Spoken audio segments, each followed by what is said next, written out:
good day po sa ating lahat. Another day, another vlog. Welcome po sa marketplace ng Transfer It 999. Makikita po natin dito is yung active listing namin.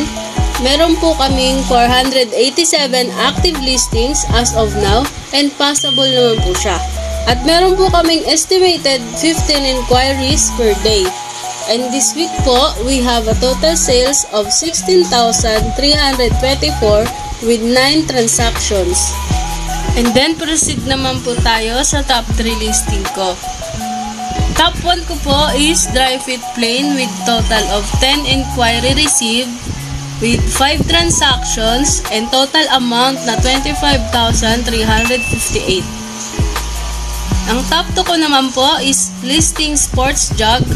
Inquiry received ay 3 with total transaction of 1 at may total amount of 36K. Ang top 3 ko naman po sa listing ay CVC with Print DTF.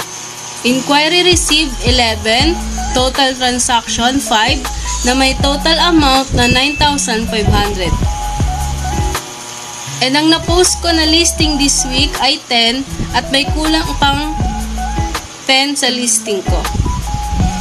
Wala po, thank you for watching.